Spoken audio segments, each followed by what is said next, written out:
So this is one of my most asked questions, so I'm going to break it down today. How much does it really cost to live as an expat in Hong Kong? I have spent a lot of time in this incredible city since I've lived here for the past 2 years. And yeah, there are definitely some things that will make your wallet want to cry. But there are also really smart ways to live here or even visit without breaking the bank. So I'm going to dive into some of my tips for maintaining your high quality of life as an expat in Hong Kong and how much things really cost so you can plan that budget for your move.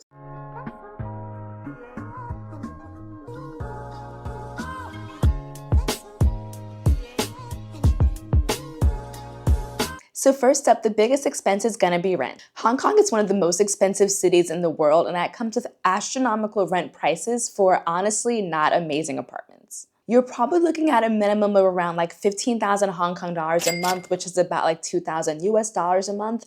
And that will get you something that is small, but in a decent area that's not going to be too far a commute from centrally located places. If you want something bigger, if you want something with more amenities or something with like fancier views or in like one of the kind of trendy like hotspot neighborhoods, you're looking at spending a lot more. And to be honest, there really is no upper limit on what you can spend. The bigger your budget, the better your space and nicer your apartment will be. I'm from New York, so I wasn't really super surprised at how expensive apartments are for such a small size. But if you're from a place where you're used to like normal space for a normal budget, you're gonna have a little bit of culture shock. So you're just gonna have to like prioritize what you want, if it's space, if it's location, if it's amenities, things like that. Because unfortunately, you're gonna pay a lot of money and you're not gonna be able to get everything on your list. But the next thing does get a lot cheaper, and that is the cost of getting around, so public transportation. The public transportation system here is actually phenomenal. It is so easy to use, it is so clean, it feels very safe, and taxis are also relatively affordable, so you can pretty reasonably get by using taxis a lot. The base fare right now is like 29 Hong Kong dollars, which is about like 350 USD. Maybe $4 USD, and that gets you pretty far on just the minimum. So it's definitely not going to be like London, New York City prices for taxis, which is like a really nice relief considering how expensive other things are. I'm not great at tracking exact numbers for what I spend on transportation, but I feel like it's not more than like 1,000 Hong Kong dollars a month, which is around like 130, and that's kind of split between daily commute, public transportation, going out, taxis, and stuff like that. So now moving on to food and groceries. And this one is one where it can kind of vary and be all over the map. So a lot's going to depend on your style and your preferences. If you embrace the local culture, shop locally, eat cheap, and eat the local food, you can save a lot of money. And the local food is amazing, by the way. There's really great dim sum, noodle shops, like all kind of great local snacks, and these open air food stalls called Dai Pai Dongs, which I love. You can easily get like a very full, hefty, like tasty meal for around like 60 to 80 Hong Kong dollars, which is like 6 to 10 USD. And you can keep your grocery costs down if you go to wet markets and produce markets for your shopping. I don't do this, to be honest, but because that's for me, like grocery shopping is kind of part of the experience. Like I want it to feel like, less like a chore. So I kind of tend to go to nice grocery stores, just personal preference. So I do spend a little more on groceries than I would have to if I were shopping locally all the time.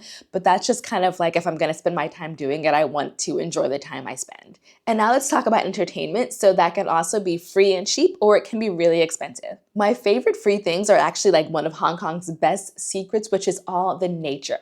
Hong Kong is actually like incredibly green and lush and full of incredible hiking and beaches.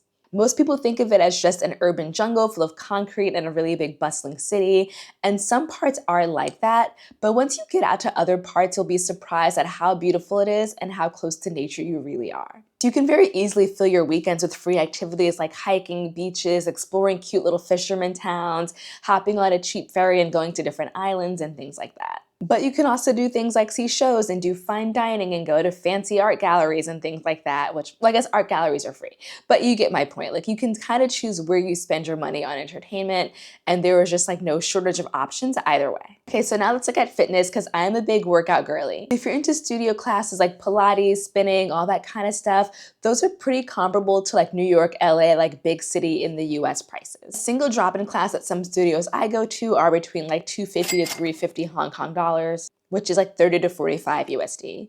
It does get cheaper if you can get like a bigger package or monthly membership or things like that, but that way you would be shelling out a lot of money at once and then kind of trickling out how often you use your classes. If you do spend more money on your rent, you might end up with a building that has a gym inside, so you can like use it less. But I'm just a fan of like boutique and studio classes, so that's something that I do budget for. Okay, now let's talk about beauty, which again is another place where costs vary. I personally do my own mani-pedis because I just hate nail salons, can't deal with it. But I have seen prices ranging from like 300 to 500 Hong Kong dollars for salon services in trendy areas, and then it will get a little cheaper when you go out to kind of farther away neighborhoods if you want to commute to the nail salon to save money.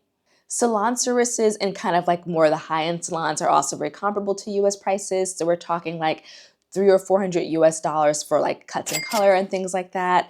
But I mostly go to African hair salons for hair braiding and things like that, and it's actually quite affordable compared to the US. And there are a lot of African braiding salons and also freelance stylists that will provide in-home services for like sometimes a small travel fee. Some of them don't even charge a travel fee. So that's pretty awesome. And for things like braids, you're looking at probably like 1,000 to up to like 2,500 Hong Kong for like, depending on the type of style you get, which is around like 150 to 300 US dollars on the high end. So these, I just got these done a few days ago. These were, I guess, like short boho braids, and she charged me 1,500 Hong Kong for this style. They are very small boho knotlets, like they're really, really tiny. And if they were shorter, it would have been 1,000. If they were longer, it would have been 2,000. I just kind of went with this length because it's getting to be too hot for hair right now in Hong Kong. So that kind of gives you like a base reference for what hair braiding would be. And finally, travel. So you can't really live in Asia and not like travel and hop around Asia, right? And Hong Kong is such a cool travel hub. It's actually one of the biggest perks to living here is like you can fly almost anywhere from Hong Kong International Airport. There are several low-cost airlines like Hong Kong Express and Thai Air Asia that just have tons of cheap flights. Like I've flown to places or seen deals for like 500 Hong Kong to go to Vietnam. I've seen like amazing prices to go exploring in all these kind of random cities and like Singapore, Vietnam, Thailand, you name it. You can get there for probably like less than a 300 US dollar flight. And that's even if you go on like a mainstream airline, not a low cost. So you can reasonably put into your budget like maybe like the equivalent of like 1,000 US dollars every 2 months. So I guess like 500 a month. And that would get you like a nice 4-day trip somewhere else every 6 to 8 weeks. And that's including like the cost of flights, hotels, entertainment, like wherever you go and staying somewhere nice. So that is it. I hope you found this video helpful and this breakdown helpful if you're trying to figure out how much your cost of living would be to live in Hong Kong. To be honest, the biggest deterrent is going to be the cost of the rent because a lot of the things I said would apply to other cheaper cities in Asia, but the rent cost would also be lower.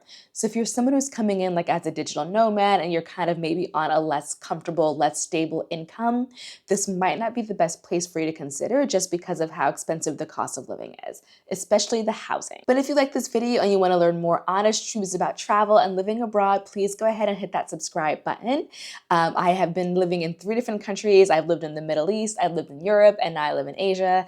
And I love sharing all these adventures with you guys and helping you learn more from my experience. So if you want to stay tuned for that kind of content, please hit the subscribe button and check me out on Instagram and TikTok.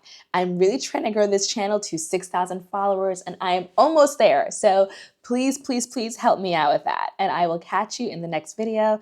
If you have things you want to know about life abroad as well, feel free to let me know in the comments because I'm always looking for ideas for helpful content. Take care and I'll see you guys soon.